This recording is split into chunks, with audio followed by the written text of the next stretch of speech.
Welcome to the History AI podcast, where the past comes alive with facts, anecdotes, and a dash of humor. Here are your hosts, Chuck and Marco. Welcome to the History AI podcast, where we dive into the events that shaped our world. I'm Chuck, and as always, I'm joined by my co-host Marco.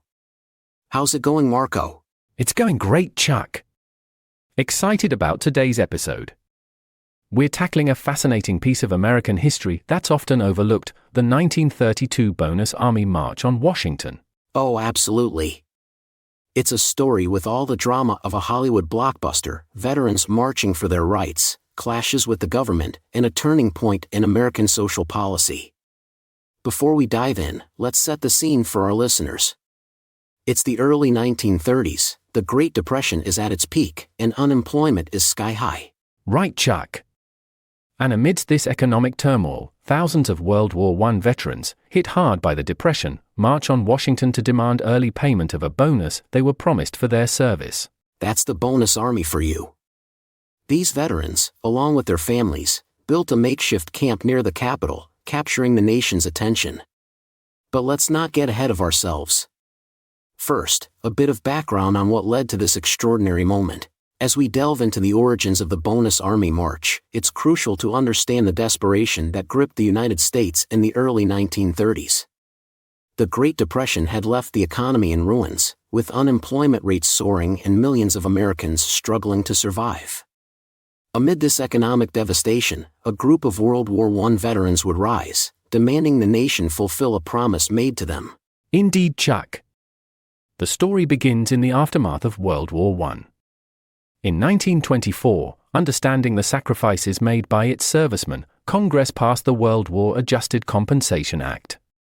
This legislation promised veterans a bonus payment as a thank you for their service, calculated based on the days they served, with a higher rate for those who served overseas. However, there was a catch: the bonus was not to be paid out until 1945.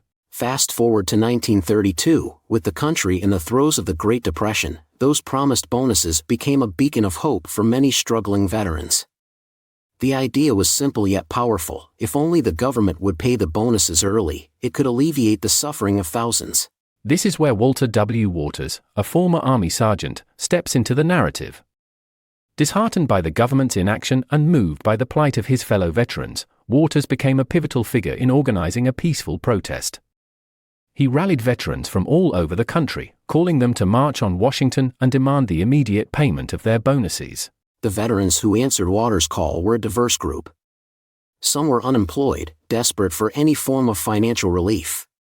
Others were motivated by a sense of injustice, feeling betrayed by a government that seemed indifferent to their suffering. Together, they formed the Bonus Expeditionary Force, a name that echoed their military service and underscored the disciplined approach they intended to bring to their protest. Their journey to Washington was not an easy one. Many veterans had to hitch rides, jump on freight trains, or even walk significant distances to reach the Capitol.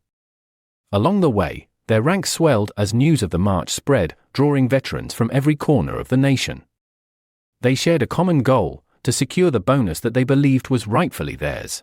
Upon arriving in Washington, the veterans established camps around the city, most notably on the Anacostia Flats. These encampments were organized with military precision, with streets named after battlefields from the war and a strict code of conduct enforced. The veterans' peaceful and orderly demeanor won them sympathy from the public, but their presence posed a challenge to the government. It's important to note that the veterans didn't just want their bonuses, they wanted to highlight the dire economic conditions affecting the entire country. Their march was not only a call for justice for themselves, but a plea for the government to take action against the widespread suffering caused by the Great Depression. As we wrap up this segment, it's clear that the road to Washington was more than a physical journey for these veterans. It was a crusade for dignity, recognition, and relief in the face of overwhelming adversity. The stage was set for a confrontation that would capture the nation's attention and forever change the relationship between the American government and its veterans. Absolutely, Chuck. The determination and unity displayed by the Bonus Army as they embarked on this journey speak volumes about their character and resolve. A moment in history that started as a march for economic relief would soon evolve into a significant standoff with lasting implications for America. The arrival of the Bonus Army in Washington, D.C. marked a critical juncture in American history. As thousands of veterans and their families set up camps, particularly in the Anacostia Flats, they transformed the landscape into a sprawling tent city. Here, the Bonus Army, a peaceful assembly of desperate men, women, and children, sought to make their plight visible to the nation's leaders. Their peaceful demonstration, however, was about to meet a harsh response. Despite the veterans' disciplined organization and peaceful intentions, the federal government viewed their encampment with increasing concern. As the summer of 1932 wore on, the situation grew tense. When the Senate voted down the Patman bill, which would have authorized immediate cash payment of the bonuses, the veterans' hopes were dashed, but their resolve to stay put intensified. It's essential to grasp the gravity of the situation at this point.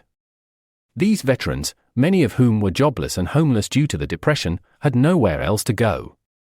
The camps they had established were more than just a protest site. For many, they were a temporary home, a community built on shared suffering and solidarity. The turning point came in late July when President Hoover ordered the evacuation of the veterans from their camps.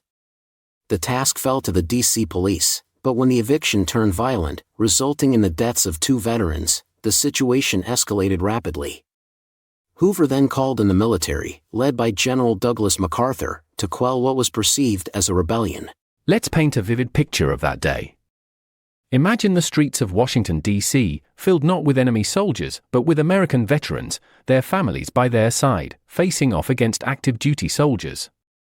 MacArthur, with Major Dwight D. Eisenhower as his aide, and a young George S. Patton leading a cavalry charge, moved in with troops, tanks, and tear gas to forcibly remove the Bonus Army. The clash was shocking in its intensity. Tear gas filled the air, tents were set ablaze, and the sounds of cavalry and tanks echoed through the streets of the Capitol. The veterans, many of whom had faced the horrors of World War I, were now being treated as the enemy on their own soil. The images of the military confronting desperate veterans made headlines across the country, stirring public outrage and sympathy for the Bonus Army. It's worth noting the irony of the situation. Here was MacArthur, a military hero, using force against fellow veterans, among whom he might have found former comrades at arms.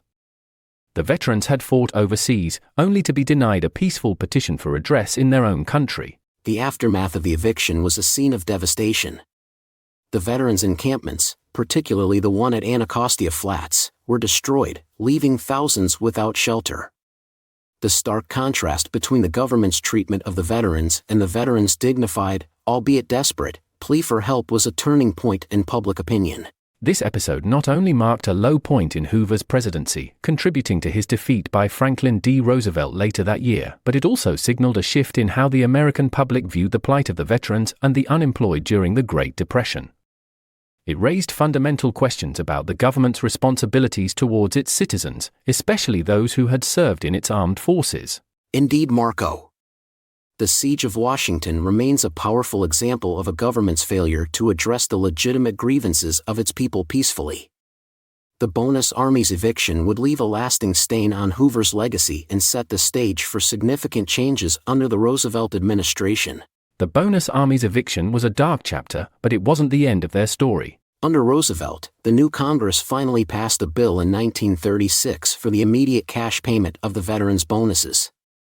It was a significant victory, and it showed the power of peaceful protest and advocacy. It also marked a turning point in how the government dealt with veterans' issues, laying the groundwork for future benefits and the GI Bill of Rights. Now, Chuck, amidst the grim backdrop of the Bonus Army March, there were moments of resilience and even humor. Right, like the story of Joe Angelo, a decorated war hero who personally saved George Patton's life during World War I. During the eviction, Angelo approached Patton to plead for the veterans. Patton, recognizing him, was visibly moved but had to carry out his orders. It's these personal stories that remind us of the human side of historical events. And for our promised joke, why did the Bonus Army veteran refuse to play cards with the politicians? I'm almost afraid to ask, but why Marco? Because they knew the politicians would deal from the bottom of the deck. Very accurate, Marco. Now, before we wrap up, let's talk about the lasting impact of the Bonus Army March. The confrontation between the Bonus Army and the federal government in the summer of 1932 didn't just mark an end to a months-long protest, it fundamentally changed the way America addressed the needs of its veterans and its impoverished. The repercussions of these events would reverberate through the decades, influencing policy and public sentiment. Absolutely, Marco. In the immediate aftermath, the violent eviction of the Bonus Army significantly tarnished President Herbert Hoover's image, contributing to his defeat in the presidential election later that year. The election of Franklin D. Roosevelt signaled a dramatic shift in the federal government's approach to both veterans' affairs and the economic crisis engulfing the nation. Indeed, one of Roosevelt's early actions was to provide the veterans with the relief they sought. Though initially opposed to the early payment of the bonuses, Roosevelt found a compromise by offering the veterans work through the Civilian Conservation Corps. More significantly, in 1936, Congress, reflecting the changed political and social climate, overrode Roosevelt's veto to grant immediate bonus payments to World War I veterans. This shift was more than just a policy change, it was a societal acknowledgement of the government's obligation to its citizens, especially those who had served in its armed forces. The events of 1932 helped lay the groundwork for the GI Bill of Rights in 1944, which offered unprecedented benefits to veterans, including tuition for education and training, home loan guarantees, and unemployment pay. And let's not overlook the broader implications of the Bonus Army's march and its aftermath. It underscored the power of peaceful protest and the importance of public opinion in shaping policy. The veterans' plight and the government's response highlighted the urgent need for social safety nets, contributing to the New Deal's development and the expansion of government responsibility in ensuring economic security. The legacy of the Bonus Army is a testament to the enduring struggle for justice and recognition. It serves as a powerful reminder of the sacrifices veterans have made and the nation's duty to honor its commitments to them. This story, like all the stories we share on the History AI podcast, is evergreen, continually relevant as we reflect on the relationship between the government and those it serves. That's why it's so important to not just remember these events, but to share them. By sharing episodes like this, we keep the dialogue alive, educate others, and ensure that the lessons of history aren't forgotten. So, if you found today's episode enlightening or thought-provoking, please share it with friends, family, or anyone who loves history. And as we close this episode, let's remember the power of our collective memory and dialogue. The stories we tell, the history we recount, it's all part of understanding where we've been and where we're going. The Bonus Army's March on Washington is a chapter of American history that continues to inform and inspire. Thank you for joining us on this journey through history. Remember, history isn't just about the past, it's a lens through which we can view the present and shape the future. Share this story, keep the conversation going, and let's make history together. Until next time, this is Chuck. And I'm Marco. Thanks for listening to the History AI podcast. Keep exploring, keep questioning, and most importantly, keep sharing the stories that matter.